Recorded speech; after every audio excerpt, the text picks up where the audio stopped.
When I was about 9 years old, I lived with my mom and little sister in a small house in a quiet town. The street was mostly safe, and kids would ride their bikes outside in the summer. But even back then, there were things that didn't feel right about the house. My mom used to say it was old, and old houses make noises. But some of the things I remember from that time didn't sound like house noises.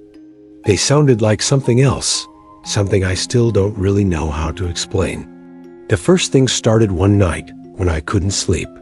I was lying in my bed with a blanket pulled up to my chin, staring at the little glow-in-the-dark stars on my ceiling.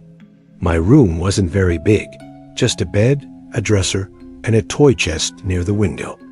I remember looking at the shadows on the wall from the trees outside. The branches swayed whenever the wind blew, and I told myself that's what I was seeing. But then I noticed one shadow wasn't moving like the others. It was in the corner, down low near my toy chest. At first, I thought it was a pile of clothes or one of my big stuffed animals.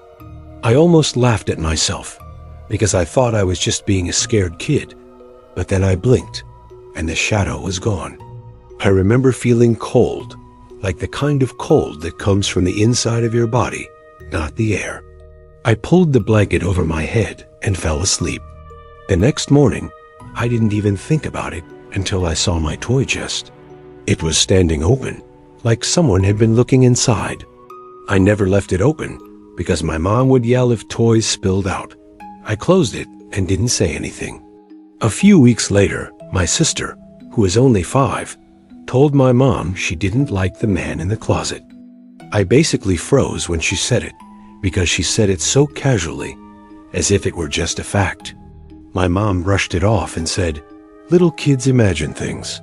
But I saw my sister's face, and I could tell she wasn't making it up. She said he would stand in the closet at night and whisper, but she couldn't hear the words. My mom tucked her in that night and said a prayer with her, but she didn't check the closet. Later that night, I woke up because I heard something dragging across my floor, like someone pulling their nails across the wood. I was too scared to move, but the sound stopped right by my bed. I was sure if I looked over the side, I'd see something staring up at me. I just froze there, clutching the blanket until I fell asleep again. The next morning, there were long scratches on the floor right by the side of my bed. They were fresh, like someone had carved into the wood. I remember running to show my mom, but she got angry. She said I must have been playing with something sharp or dragging furniture. I swore I hadn't, but she didn't believe me. After that, the nights got worse. I would hear faint whispers, almost like a radio on low volume, and it would come from my closet.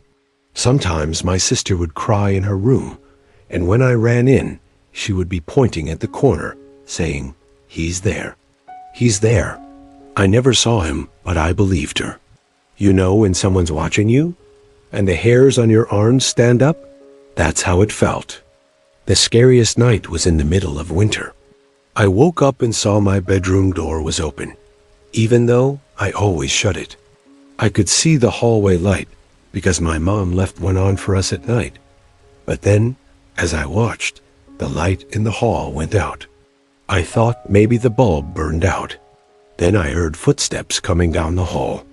They stopped outside my door. I wanted to scream for my mom, but nothing came out. The door creaked, and I saw a tall, dark shape lean in, just its head poking into the room. I shut my eyes and pretended to be asleep. When I opened them again, the door was closed, and I was alone. In the morning, I asked my mom if she had come into my room. She said no. She had been asleep all night. My sister said she saw the man again, standing by her bed. We told my mom together, and she finally looked worried. She lit a candle and said a prayer in each room of the house. Things were quiet for a little while after that, but it didn't last. One afternoon, I came home from school before my mom. I was sitting on the couch doing homework when I heard the sound of the toy chest in my room slam shut. The thing is, nobody else was home. I hoped it was just the wind, But when I walked down the hall, I saw my bedroom door was wide open. My toy chest was closed, but all my toys were scattered on the floor, like someone had dumped them out. I backed away and waited outside until my mom came home. When I told her, she still didn't believe me and said the cat knocked things over. Years later, after we moved out, I asked my mom if she ever experienced anything in that house. She hesitated, then said yes. She said sometimes she would wake up and see a shadow standing in her doorway. She said she never told us because she didn't want to scare us, but she admitted she believed there was something wrong with that house. She said she thought it was a man, someone who used to live there. She never said much more, but I know what I saw, and I know what my sister saw too. Even now, as an adult, when I think about that time, I feel sick in my stomach. It wasn't imagination. It was something real, and it wanted us to know it was there. Sometimes, late at night when I can't sleep, I still hear the sound of nails dragging across the floor. When I was 10 years old, my family moved into a bigger house because my mom had just gotten remarried, and we needed more space. The house was nice, newer than the one we lived in before, and it was in a quiet neighborhood with a lot of trees. I thought I would be happy there. At first, everything seemed normal, but then little things started happening that made me feel like the house wasn't right. My bedroom was at the end of the hall. It had 2 big windows that faced the backyard, and a closet that was deeper than the one I had before. I liked it until the first night I slept there. I woke up around midnight because I heard something moving in the closet. It wasn't loud, just soft shuffling, like clothes being brushed against. I stared at the closet and told myself it was just the house settling. I know it sounds cliché, but most people, even as children, would assume small sounds coming from here and there in a house are just typical house noises that you hear every day. But then I saw the door move. It didn't swing open, but it shivered, like someone had lightly pressed on it from the inside. I wanted to run to my mom's room, but I was frozen. I stayed that way until I fell back asleep, still staring at the closet. The next morning, the closet door was cracked open just a little, even though I had shut it tight. I asked my mom if she had gone in there, and she said no. She said maybe the air vents pushed it, but I knew it wasn't the air vents. The nights after that got worse. I started hearing tapping on the window glass. At first, I thought it was tree branches, but when I looked, there were no branches near the window. The tapping would go on for minutes, and when I pulled the blanket over my head, it would stop. I tried to ignore it until one night I finally peeked out. I saw a pale hand pressed against the window. It was on the outside, but the window was on the 2nd floor, way too high for anyone to reach without a ladder. The hand stayed there for a long time, just pressed, without moving.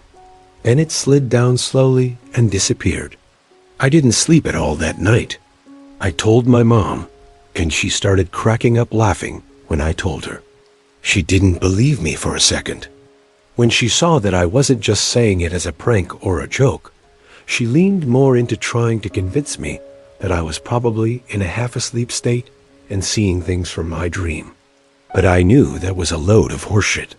My stepdad didn't believe me either. He said I was making it up for attention, and he also got a laugh out of it. But I started noticing he kept the hallway light on at night, so maybe he didn't feel as safe as he pretended.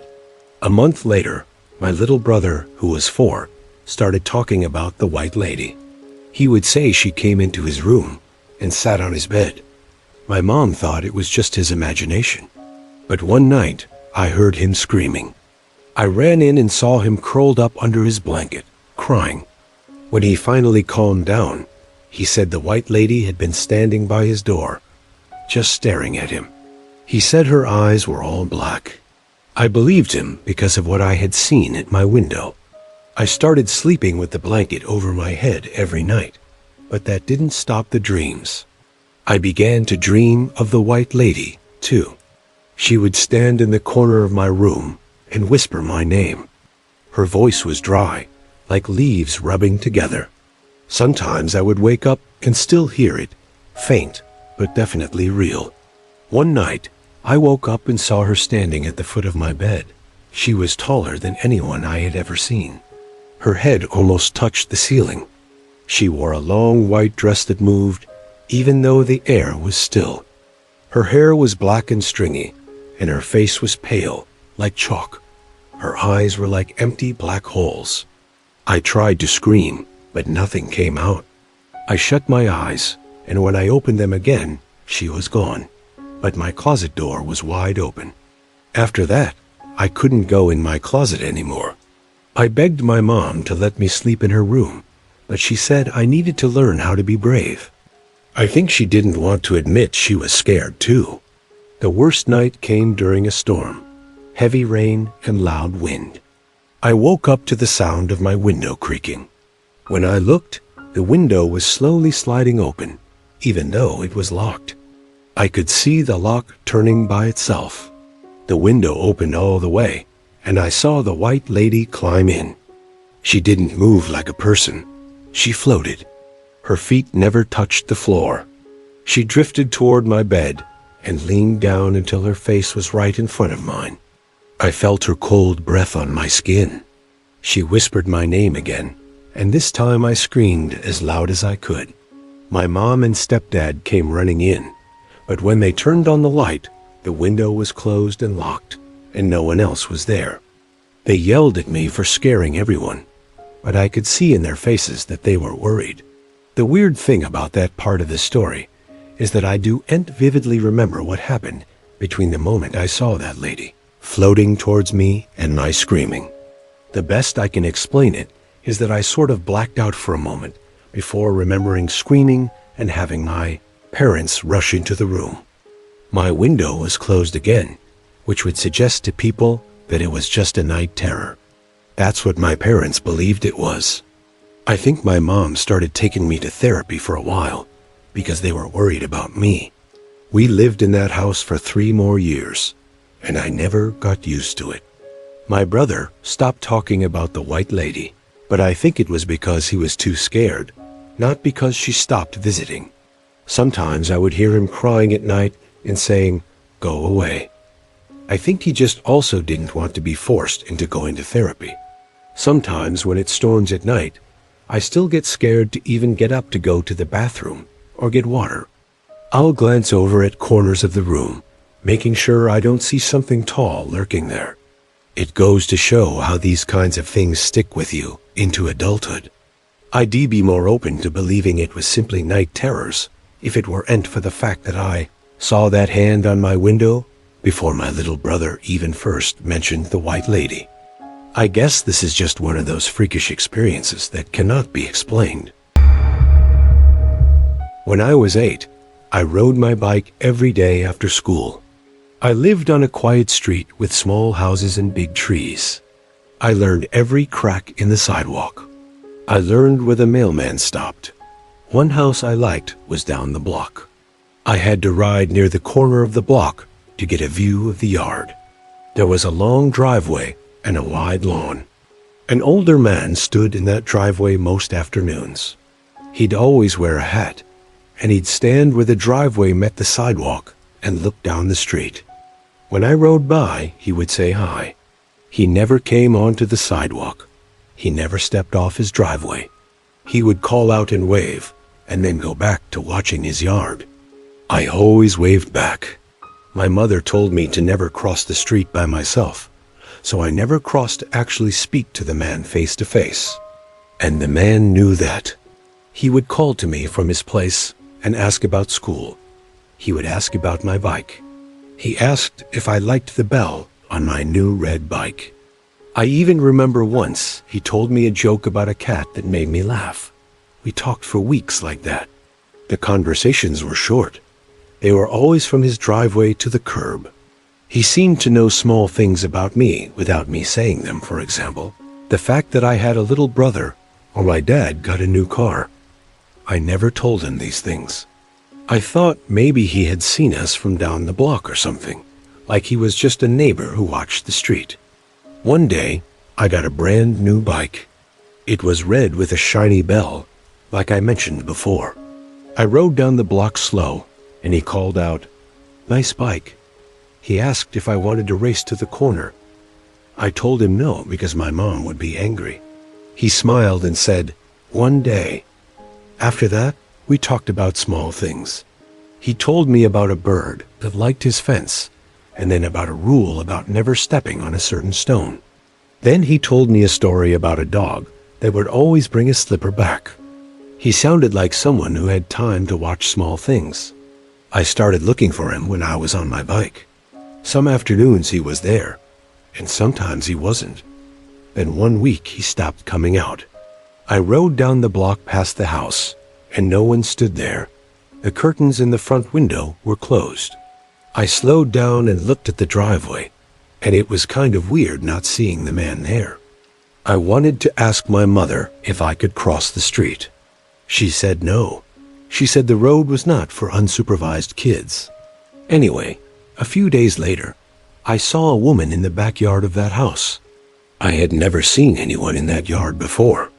I had to ride around the corner to see her.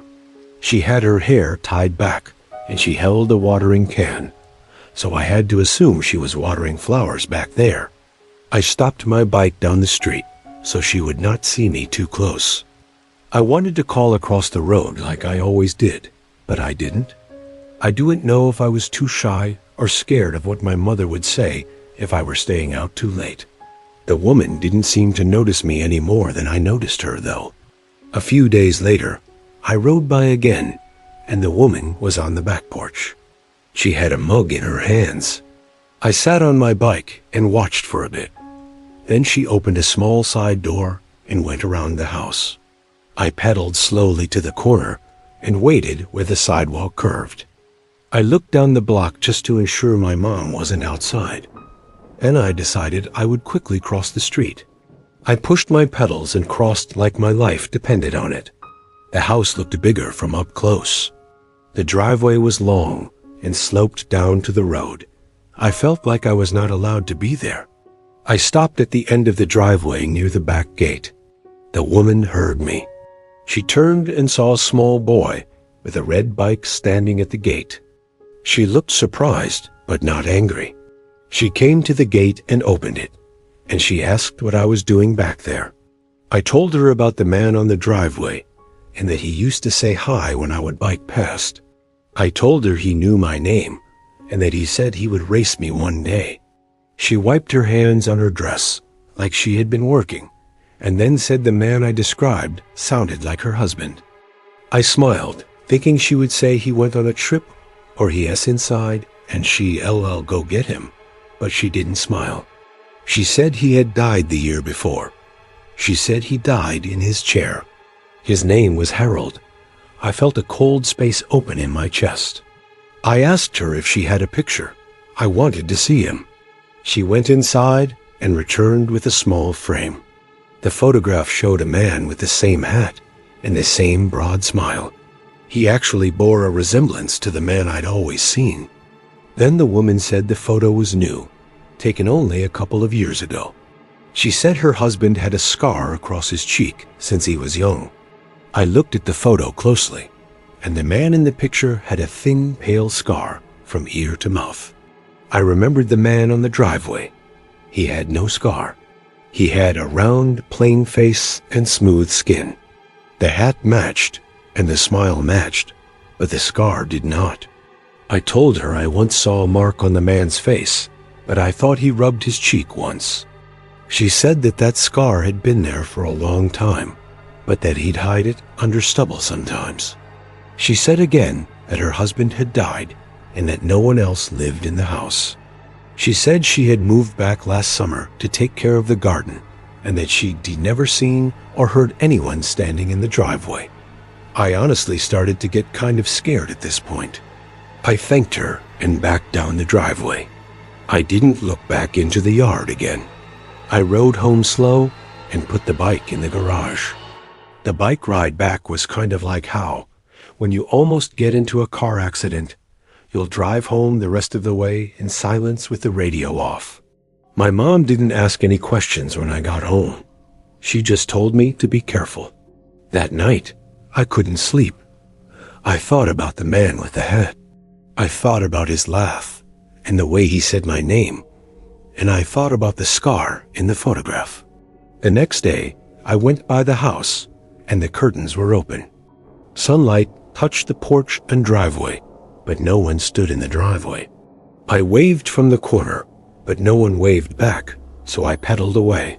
For a while, nothing else happened. I tried to forget. I made new routes on my bike. I talked with kids on other blocks. Weeks passed. Then one night, I woke up and heard my name. It sounded like someone outside the house near my window. The voice was familiar. It said my name like the man across the street used to say it. I sat up fast, and my head started spinning. Over the light sound of raindrops outside, I knew for a fact I was hearing my name being repeatedly called. I shouted for my mother, and then threw the covers over myself, hiding. She came in a hurry and sat by the bed. I told her about the voice outside my window. She rubbed my back and told me it was the wind. To make me feel better, she went to the window and lifted the blinds. She said there wasn't anyone out there, so I went over to check myself. There was a light rain outside, but other than that, my mom was right. My father got up and checked the locks to the windows and doors. He looked outside with a flashlight, which made me feel better. They said there was no one out there. When I insisted I heard a voice, they said perhaps the most typical thing a parent would say to a scared child, that I dreamed it. The next morning, my throat hurt from shouting the night before. I told my friends at school, and they laughed at me for implying I believed in ghosts. One friend dared me to stand in the driveway of that house at night and call his name. I did not take that dare. Days passed, and nothing happened, so I moved on. The years went on, and the street changed. Houses sold, and the woman's house stood empty for a little while. I once saw movers taking boxes out. Later on, new people were painting the front. The long driveway was still there, but it had new cars. I rode past and did not look for a man in a hat. I got older. I learned other routes. I learned the names of new neighbors and their dogs. And eventually, at the age of 18, I moved out for college. I never moved back to that house because my parents sold it while I was in college. But the memory of that man sits like a small stone in my chest. I wonder why I didn't ask the woman for more pictures or go back to press her for more details. I guess in that moment, I was scared to wonder if I'd been talking to a ghost. I didn't cross that street again for a long time. I told the story to one or two people later in life, and they even asked why I didn't go back and ask that woman more, or why I didn't tell the woman everything I remembered. Maybe they were right. Maybe I should have been braver. Maybe I should have asked more questions about the scar or to see a wedding photo, but I was 8. I wasn't really thinking that way. A few years ago, I drove down the block just for the hell of it. A child was riding a bike near the corner. The driveway was empty. For a moment, I wanted to stop. I wanted to ask if anyone had stood there and said hi. I wanted to know if anyone else had heard a voice in the rain. I wanted a small answer that would close the gap. But I didn't stop. I just kept driving. The memory stays as it was, and I try my best to suppress it these days.